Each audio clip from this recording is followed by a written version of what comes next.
Ça commence par un D, ça termine par un Z, c'est Davy Rodriguez qui vous parle. Mes amis, bonjour et je suis très heureux de vous retrouver. Et aujourd'hui, mes amis, nous allons parler d'un sujet qui a été mis un petit peu de côté par les médias mainstream. C'est le discours du président Abdelmadjid Tebboune du 18 août. Il y a 2 jours, le président Tebboune a donné un discours qui me semble à moi central sur ce que pourrait être la suite de son action en tant que président de la République algérienne et il me semble qu'il nécessite de l'analyser. Eh bien, mes amis, avant toute chose, je tiens à vous informer que nous avons donc dépassé les 12 000 abonnés et simplement, je voulais vous dire également, vous êtes 85% d'entre vous à ne pas être abonnés. C'est-à-dire qu'il y a plus de 8 personnes sur 10 qui sont en train de me regarder tout de suite et qui ne sont pas abonnés. C'est très dommage parce que c'est un véritable élan pour moi. Ça me donne du courage pour continuer cette chaîne et pour continuer à vous apporter de l'information, à décrypter des grands discours comme celui du président Tebboune, l'actualité internationale et également l'actualité de l'Algérie dont vous savez que je suis un fier ami. Mes amis, je vous demande donc en dessous, abonnez-vous, donnez une petite cloche aussi, une impulsion pour que vous puissiez recevoir toutes les notifications de mes nouvelles vidéos et nous allons entamer tout de suite. N'hésitez pas également à mettre un petit j'aime et un commentaire et dans les commentaires, n'hésitez pas à me laisser des idées de sujets que vous aimeriez que je puisse traiter. Mes amis, nous allons donc commencer aujourd'hui avec tout de suite l'analyse du discours du président Abdelmadjid Tebboune du 18 août. Nous sommes le 20 août et vous le savez sans doute, les élections présidentielles en Algérie approchent. Elles auront lieu donc le 7 septembre et 3 candidats sont actuellement en lice pour remporter, en tout cas pour se présenter à ces élections. Alors première chose, vous avez évidemment le candidat président, le président candidat plutôt, qui est donc Abdelmadjid Tebboune, Rami Tebboune, hein, donc vous savez que je suis un grand admirateur parce qu'il me semble qu'il est très sous-coté sur la scène internationale, qu'en vérité il est en train de faire de son pays un véritable Eldorado, en vérité de la prospérité économique et également sur le plan de la souveraineté. Je pense que c'est l'un des plus grands présidents souverainistes que nous avons actuellement sur la planète et il est très sous-coté et nous allons en parler notamment dans ce discours du 18 août. Mais nous avons également 2 autres candidats. Alors vous avez déjà Monsieur Aouchiche, qui est donc le patron des FFS, hein, un parti socialiste très implanté dans les régions de Kabylie, et c'est un homme qui est en fait le porteur d'un idéal socialiste. Le FFS est une scission du FLN qui aujourd'hui tente sa chance pour être le parti dirigeant de l'Algérie. Non, pas de représentation à ce que je sache actuellement au Parlement algérien, ce qui est bien différent de monsieur Abdelali Hassani Cherif, qui est donc le candidat du MSP, le principal parti d'opposition actuellement à l'Assemblée algérienne, qui est réputé comme étant proche des frères musulmans. Alors évidemment, il faut faire toujours attention parce que maintenant, un frère musulman, on l'attribue un peu à tout le monde. Néanmoins, voilà, vous avez le principal parti d'opposition qui est candidat aux élections présidentielles. Alors mes amis, le discours du 18 août, vous en avez sans doute déjà entendu parler un tout petit peu, c'était le discours donc de Constantine, et on va l'appeler comme ça désormais, le discours de Constantine, parce que pour moi, c'est l'un des grands discours, alors peut-être pas au niveau du discours du Phnom Penh, du général de Gaulle, ou des grands discours comme celui de Québec, mais en tout cas, ça va être un discours fondateur de ce que pourrait être le 2e mandat d'Abdelmadjid Tebboune. Alors vous l'avez vu un petit peu dans les médias, ce discours, pourquoi? Parce qu'il y a eu cette phrase sur l'intervention de l'armée algérienne, qui était donc prête à intervenir à Gaza, si l'Égypte faisait le choix d'ouvrir les frontières. Évidemment, beaucoup de citations ont été tronquées. J'ai fait une vidéo à ce sujet-là sur TikTok. La citation a été tronquée puisque le président Abdelmadjid Tebboune, en fait, a joué sur une petite ambiguïté en disant l'armée algérienne est prête. C'est-à-dire que oui, en fait, l'Algérie ne pense éventuellement à pouvoir soutenir militairement les Gazaouis qui sont actuellement sous le feu israélien, mais surtout, il a bien précisé que l'armée algérienne était prête pour construire 3 hôpitaux militaires en une vingtaine de jours et être capable d'envoyer des centaines de médecins à destination des Gazaouis qui en ont bien besoin. Mais donc dans ce discours, malheureusement, on n'a retenu que cette petite phrase. Or, il y a d'autres sujets. Alors évidemment, il me semble que le sujet principal, et c'est celui sur lequel nous allons nous attarder le plus longuement, c'est le sujet économique. Parce que le discours de Constantine est avant tout un discours économique. Et le président Abdelmadjid Tebboune l'a dit, mon prochain mandat sera celui de l'économie et de la jeunesse. Et ce sont 2 sujets très imbriqués. Parce qu'en vérité, si le président Abdelmadjid Tebboune veut relancer la question économique, c'est bien parce qu'il y a aussi un taux de chômage dans la jeunesse algérienne qui est relativement élevé. Et c'est l'un des sujets que le président Abdelmadjid Tebboune veut régler. Alors sur la question économique, donc il a dit que son 2e mandat serait évidemment économique. Déjà, passons un petit point sur son bilan. Vous le savez, en 2022, alors peut-être que vous ne le saviez pas d'ailleurs, je vous le dis, mais en tout cas en 2022, pour tous les salaires qui étaient inférieurs à 30 000 dinars algériens, eh bien, le président Abdelmadjid Tebboune a procédé à la suppression de l'équivalent de l'impôt sur le revenu en France, hein, qui serait l'impôt sur le revenu global, l'IRG, en Algérie, ce qui a permis une hausse des salaires conséquente, mes amis. Parce que malgré une inflation qui était quand même près de 7%. Mais en fait, la hausse des salaires a été donc de 14% grâce à la suppression de cette IRG, c'est-à-dire une hausse des salaires de 7 points. Donc de 7%. C'est quand même tout à fait notable, parce que nous, en France, on aimerait bien avoir des augmentations de salaire de 7%. Bah, mes amis, en Algérie, ça a été fait, et pour les classes populaires. Ce qui démontre bien que le président Abdelmadjid Tebboune a une préoccupation sociale, et que sa manière de voir l'économie, c'est une économie au service de la jeunesse, mais aussi une économie au service du peuple. Et non pas une économie, vous savez, comme en Europe, hein, c'est-à-dire on veut aider les grands groupes industriels. Oui, mais les grands groupes industriels, s'ils ne repartagent pas leur richesse, s'ils ne redistribuent pas la richesse, en fait, ils ne sont pas des groupes nationaux, parce qu'une nation, c'est avant tout un peuple. Donc, mes amis, vous avez déjà cette première mesure qui a été faite, et évidemment, vous avez l'augmentation du salaire minimum, hein, qui a été l'une des mesures phares également du président Abdelmadjid Tebboune. Néanmoins, dans son discours, malgré ces 2 points, en prenant en compte ces 2 points qui sont très importants, mais voyons quand même le fond de son discours qui me paraît le plus important.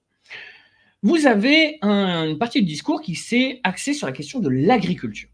La question de l'agriculture, pourquoi? Parce que l'objectif du président Abdelmadjid Tebboune, c'est d'augmenter de manière conséquente la production en lait et en blé de l'Algérie. Alors pour le lait, vous le savez, j'en ai déjà parlé à maintes reprises sur TikTok, vous avez le projet Baladna, hein, qui est donc un projet d'une méga ferme laitière qui permettrait de produire beaucoup de lait en poudre en Algérie.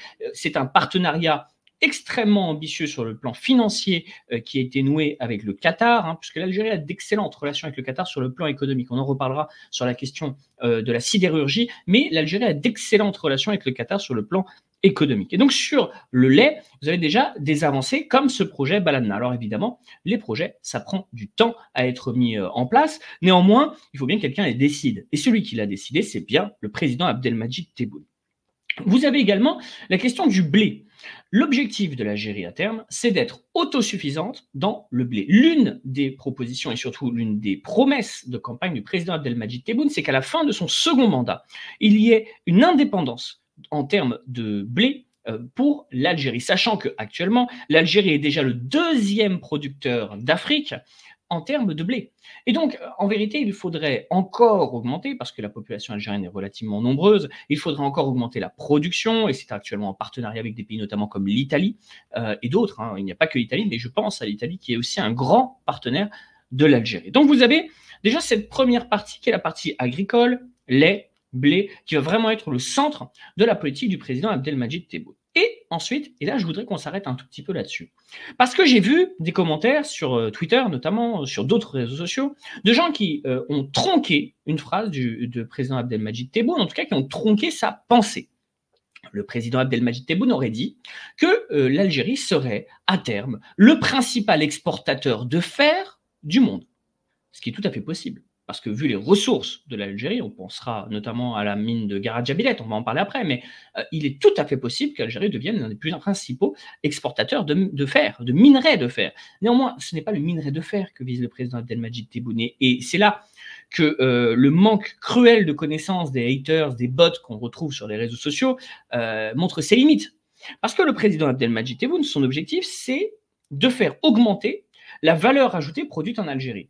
Si c'est pour exporter des matières premières, l'Algérie sait faire. Elle l'a démontré, je veux dire 95% de ses exportations, 92% je crois des exportations algériennes sont de l'ordre qui sont donc des hydrocarbures, donc du gaz et du pétrole. Bon. Mais il ne s'agit pas de ça. L'objectif de l'Algérie, c'est de monter en gamme. Et cette montée en gamme, c'est-à-dire de produire à la fin, et on va en parler parce qu'il faut rentrer dans la technicité pour bien comprendre ce qu'est l'industrie algérienne, mais l'objectif de cette montée en gamme, c'est justement de dégager plus de valeur ajoutée, c'est-à-dire plus de création de richesse qui puisse ensuite être répartie parmi la population. Parce que contrairement à beaucoup de pays européens, l'Algérie a compris qu'avant de répartir la richesse, encore faut-il la produire. Et donc, mes amis, c'est là que le projet du président Abdelmadjid Tebboune sur la question de la sidérurgie, c'est-à-dire tout ce qui est le traitement du fer, eh bien, est essentiel à comprendre. Alors, évidemment, l'objectif, ça va être l'exportation. Mais on va parler déjà du grand projet qui va donc à peu près créer 25 000 emplois en Algérie. On n'est pas en train de parler d'un petit projet, on parle d'un très grand projet qui a été très bien pensé avec des partenaires qui sont, un, déjà en place, et deux, des futurs partenaires qui sont en train d'exécuter les contrats qui ont été signés entre l'Algérie et ces pays. Mes amis, vous le savez, il existe un grand complexe minier qui est celui de Garadjabilet. Donc, dans la wilaya de Tindouf, la mine de Garadjabilet est en fait une des plus grandes mines de fer au monde. D'accord? L'une des plus grandes mines de fer au monde. Bon. Loin de vouloir simplement exporter le fer, que souhaite faire le président Abdelmadjid Tebboune? Déjà, premièrement, il faut constater que la logique du président Abdelmadjid Tebboune, elle s'étend sur l'ensemble du territoire algérien. Pourquoi? Parce que, premièrement, vous avez certes l'extraction de ce minerai de fer qui va créer des emplois dans la wilaya de Tindouf. D'accord. Mais ensuite, vous avez également des emplois industriels qui vont être créés, puisque à Tindouf, vous allez également avoir une usine de pré-traitement du fer. Vous savez, le fer, ça doit se traiter à plusieurs reprises pour qu'il soit exploitable. Vous avez une usine donc de pré-traitement de fer qui a commencé à être construite en novembre 2023, puisque le président Abdelmadjid Tebboune s'est rendu lui-même sur les lieux pour poser la première pierre de ce complexe. Et donc, vous avez déjà une première usine de pré-traitement du fer. Mais dans un deuxième temps, et c'est pour ça qu'il faut imaginer le projet de long terme, en fait, et surtout un projet d'envergure comme celui-ci, vous avez également une usine de traitement, parce qu'une fois qu'il a été pré-traité, il faut également le traiter. Et cette usine de traitement, elle aura lieu à Béchar. Alors, évidemment, vous allez me dire, mais attendez, Tindouf, Béchar, il y a quelques kilomètres. Oui, c'est là un autre projet. Le développement des chemins de fer. 950 km de chemins de fer ont été donc signés entre l'Algérie et un grand groupe chinois pour amener donc le fer de la wilaya de Tindouf jusqu'à Béchar. Et en plus de ça, mes amis, les Chinois ont également signé un partenariat stratégique avec l'Algérie pour la construction d'une usine de traitement donc de 1 milliard de dollars. 1 milliard de dollars. Et ce n'est pas une promesse électorale. Hein. Ça a été signé. Donc vous avez déjà l'extraction du fer, le pré-traitement et le traitement. Bon, eh bien ce n'est pas fini, mes amis. Ce n'est pas fini parce que l'objectif, c'est aussi d'arriver à la fin à sa transformation. Alors n'oubliez pas aussi qu'il existe une autre usine de traitement en Algérie hein, qui est déjà mise en place dans la wilaya de Nahama, alors qui n'est pas encore mise en place, qui a été signée mais qui n'a pas encore été construite, dans la wilaya de Nahama. Et donc ça veut, vous voyez, vous avez une stratégie, un Béchar, Nahama, on est dans plusieurs endroits en même temps. Ensuite, vous avez évidemment les complexes sidérurgiques. Et là, en fait, mes amis, ce n'est pas un rêve. Hein. Le complexe sidérurgique, en vérité, il a déjà été mis à l'épreuve, puisque vous avez un premier complexe, qui est donc le complexe du groupe Tosyali, d'accord, le groupe Tosyali, qui est en fait un groupe turc qui a donc créé un partenariat avec l'Algérie et qui est le plus gros employeur du pays. C'est-à-dire que le premier employeur de l'Algérie, c'est ce groupe algéro-turc qui exporte d'ailleurs pour près d'1 milliard de dollars par an de sidérurgie. Donc vous avez déjà, répétons, hein, vous avez Garadjabilet, Tindouf pré-traitement, Béchar traitement, Oran, Tosyali. Okay, vous avez deux d'ailleurs complexes sidérurgiques à Oran, un à Oran même et un dans la banlieue de Oran, enfin dans les alentours de Oran. Vous avez également dans les complexes sidérurgiques celui de Jigel, donc ce qui appartient donc à AQS. AQS, c'est donc un partenaire algéro-qatari, d'accord? C'est un groupe algéro-qatari qui, lui, est déjà à plus de 1,5 milliard de dollars d'export, d'accord, en termes de sidérurgie. Donc, mes amis, la fin de la comète, c'est-à-dire la queue de la comète, en vérité est déjà construite, puisque les complexes sidérurgiques d'exportation, il ne faut pas oublier que Tosyali a annoncé il y a quelques semaines avoir exporté, je crois, 150 tonnes d'acier vers l'Espagne, donc vers des pays qui produisaient de l'acier, hein, parce qu'il ne faut pas oublier que l'Espagne, c'est elle qui produisait l'acier, jusqu'à il y a très peu de temps, pour les chantiers navals de Saint-Nazaire en France. C'est-à-dire que la France, ne faisant plus d'acier, puisqu'elle s'est fait piller allègrement par le groupe Mittal hein, et par vaillant socialiste, hein, la gauche, hein, la gauche, comme il faut le dire, hein, qui dès qu'elle en a l'occasion, en fait, elle tue des ouvriers, hein, elle détruit de l'emploi industriel. Eh bien, vu que l'exportation, enfin la production de sidérurgie est morte en France, les Français étaient obligés d'acheter de l'acier en Espagne. Désormais, c'est l'Espagne qui va acheter de l'acier en Algérie, mes amis. Donc, dans très peu de temps, il n'est pas impossible que les chantiers navals de Saint-Nazaire, qui sont quand même des chantiers navals relativement importants, soient obligés de s'approvisionner en métal, en acier, du côté de l'Algérie. Et donc, vous avez, ça c'est la queue de la comète. On parle quand même de 20 à 25 000 emplois. Je ne sais pas si vous vous rendez compte. Et ce n'est pas pour faire des choses désuètes. Je veux dire, on n'est pas en train de faire, je ne sais pas moi, des stylos en acier. Hein. On est en train de faire des choses, des vrais produits. Alors, prenons par exemple les tôles. Vous avez les tôles laminées à chaud. Les tôles laminées à chaud, c'est quelque chose d'extrêmement important. Hein. C'est ce que produit également l'Algérie. C'est important pour la construction navale, hein, je vous le disais juste avant. C'est également important pour l'automobile. D'accord, pour l'automobile. Donc pareil, hein, c'est aussi un important objectif du président Abdelmadjid Tebboune, c'est d'être autosuffisant sur la production automobile. Et également pour l'industrie lourde. Bon. Mais en plus de ça, l'Algérie a commencé à fabriquer des tôles laminées à froid et des tôles laminées galvanisées qui vont commencer à s'exporter pour 2025 et qui servent aussi à l'industrie automobile et à l'industrie électrique. Donc mes amis, c'est extrêmement concret. C'est pour ça que je trouve très dommage que personne ne se soit vraiment intéressé au bilan du président Abdelmadjid Tebboune sur le plan économique. Ce genre de projet, c'est un bilan. Parce que lorsque l'on a connu, et loin de moi l'idée, je suis un ami de l'Algérie, je n'ai pas à m'immiscer dans les affaires internes, mais lorsque l'on a connu une longue période de léthargie durant laquelle les projets peinaient à sortir de terre, avoir un homme comme le président Abdelmadjid Tebboune qui se débarrasse de la Issaba et en même temps lance de nouveaux projets pour le peuple algérien, ça mérite quand même d'être souligné. Ça mérite d'être souligné et je suis très étonné de voir que assez peu de médias se permettent de faire cette analyse de ce qui est le bilan du président Abdelmadjid Tebboune sur le plan économique. C'était là le centre de son intervention. Alors, il y avait d'autres sujets, par exemple sur le plan social, le président Abdelmadjid Tebboune a annoncé la création de 2 millions de logements, à la fois en zone rurale et également des logements sociaux, parce que c'est aussi une grande préoccupation de l'Algérie. Le président Abdelmadjid Tebboune avait déjà agi sur ce sujet-là. Bon, il a annoncé, vu qu'il était à Constantine, il a annoncé également la création d'un CHU. Hein, puisque l'un des sujets récurrents aussi et de préoccupation de beaucoup d'Algériens, c'est la question de la santé. Et donc le président Abdelmadjid Tebboune n'est pas sourd, il n'est pas sûr, mais surtout il n'est pas sourd aux préoccupations et aux demandes du peuple algérien. Ensuite, vous aviez aussi une autre partie du discours de Constantine. Moi, je l'appelle discours de Constantine parce que je pense qu'il est fondateur d'une certaine vision du monde. C'est-à-dire il est formateur parce que il permet au peuple algérien de comprendre quelle est la stratégie du président Abdelmadjid Tebboune de développement économique, c'est-à-dire exactement ce qu'a fait la Corée à partir des années 50.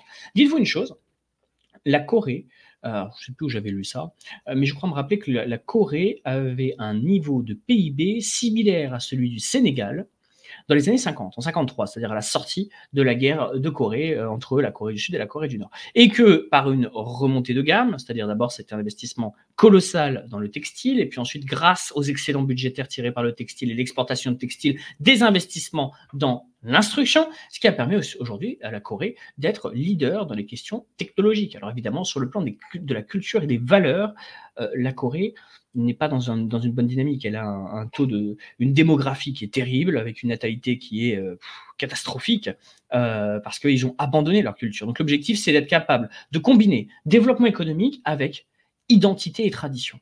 Et ça, c'est ce que veut faire le président Abdelmadjid Tebboune. Vous voyez, le développement économique pour développer un pays, quand la population, en fait, vous êtes en train de la tuer culturellement, ça n'a aucun intérêt. Par contre, lorsque vous développez économiquement et qu'en même temps vous fondez sur les valeurs qui font ce pays, là, vous avez une perspective d'avenir. C'est très différent. Bon, vous avez déjà donc une première partie qui est la partie économique. Mais vous avez également une autre partie du discours qui est le point de vue international. Alors, je vous l'ai dit, vous avez cette fameuse phrase sur la question de Gaza, son engagement, c'est-à-dire l'idée de ne pas vouloir oublier, laisser de côté les Gazaouis qui subissent actuellement un génocide. Vous avez également le fait que l'Algérie a rappelé qu'elle serait du côté de tous les peuples colonisés, ce qui sous-entend également un engagement dans le Sahara occidental, de soutien au plan d'autodétermination du Sahara occidental. D'ailleurs, je tiens à vous faire une petite mise à jour là-dessus. Le nouveau gouvernement britannique a décidé de ne pas reconnaître la marocanité du Sahara occidental, ce qui est quand même un petit caillou dans la chaussure des marzénolâtres, et je dirais même des otanolâtres, puisque finalement l'Angleterre est en train de faire un petit revirement par rapport à l'alliance anglo-américaine, et qui est relativement intéressant. Bref, revenons au débat. Le débat, c'est celui de la souveraineté. Parce que le point de vue qui a été développé par le président Abdelmadjid Tebboune sur le plan international, il l'a dit, nous nous sommes élevés, nous nous sommes construits économiquement sans un seul dollar d'endettement. Parce que le président Tebboune sait très bien que être dans le développement économique, mais endetté au profit de créanciers qui, eux, veulent ou voudront vous faire la peau à un moment ou à un autre, c'est extrêmement dangereux, ce qui explique aussi pourquoi la Tunisie est relativement rétive à faire appel à des grands plans d'aide internationaux sur le plan économique et financier, parce qu'elle sait très bien que lorsque vous devez de l'argent à quelqu'un, vous êtes entre ses mains. Et le président Abdelmadjid Tebboune a bien dit, voilà, nous nous sommes élevés, nous avons construit notre pays sans un seul dollar d'endettement. Et il peut dire, du coup, c'est une de ces phrases que j'ai trouvées l'une des plus belles, mais il dit, celui qui ne respecte pas l'Algérie, les Algériens et les Algériennes, celui-là, nous ne le respectons pas.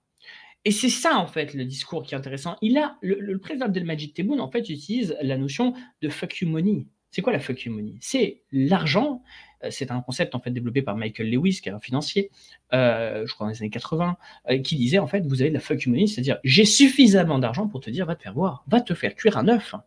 Et c'est ça l'Algérie qu'elle essaie de développer. Mais pour ça, il faut ne pas s'endetter, avoir une économie qui soit en voie de diversification et ne pas devenir le Venezuela.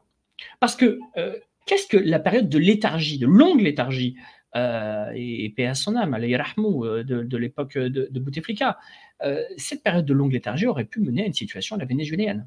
C'est-à-dire, petit à petit, un enquistement de la société algérienne qui aurait donné, vous voyez ce qui se passe actuellement au Venezuela, hein, des révoltes, une immigration folle avec les meilleurs de l'Algérie qui auraient pu quitter le pays.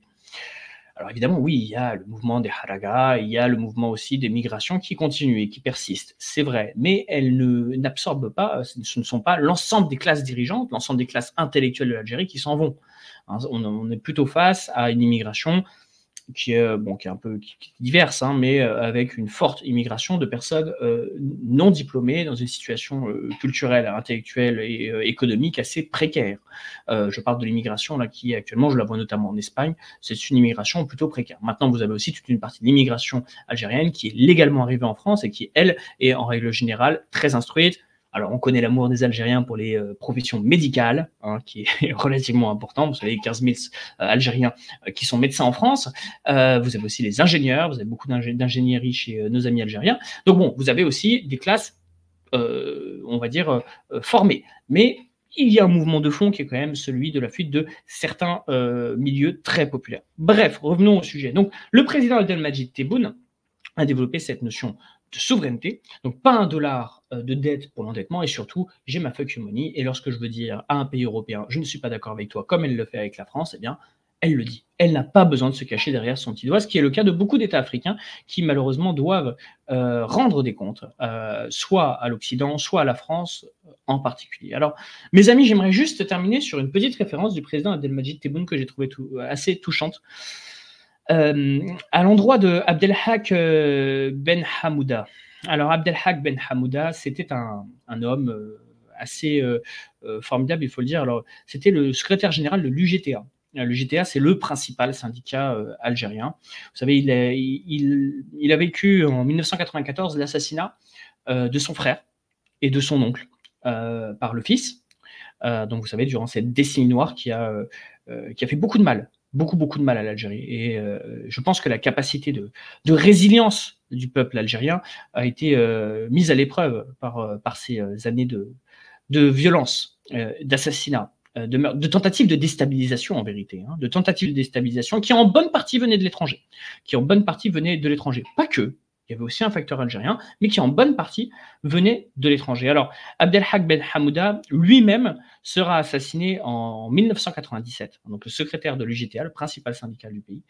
Il sera assassiné en 1997 et le président Abdelmadjid Tebboune, étant à Constantine et Ben Hamouda étant de Constantine lui-même, a décidé et a voulu passer un message de résistance, de résilience vis-à-vis de ceux qui, depuis l'étranger, en tout cas c'est comme ça que moi je l'ai analysé, qui depuis l'étranger veulent déstabiliser l'Algérie, mes amis. J'espère que tout cela vous aura aidé à mieux comprendre le discours de Constantine et surtout, je pense, le plus important qui est l'aspect économique et qui va être le grand projet du président Abdelmadjid Tebboune, c'est-à-dire le développement de l'économie pour également alléger les peines de cette jeunesse qui, malheureusement, en Algérie, subit un taux de chômage relativement important. Mes amis, je vous demande une dernière fois, si vous le voulez bien, de vous abonner, hein, de donner ici un petit clic. N'hésitez pas à me dire dans les commentaires des sujets qui pourraient vous intéresser pour de nouvelles vidéos. J'espère que cela vous aura été fort utile et intéressant. Et je vous remercie pour votre soutien, toujours indéfectible. Et n'oubliez pas, ça commence par un D, ça termine par un Z. C'était Davy Rodriguez.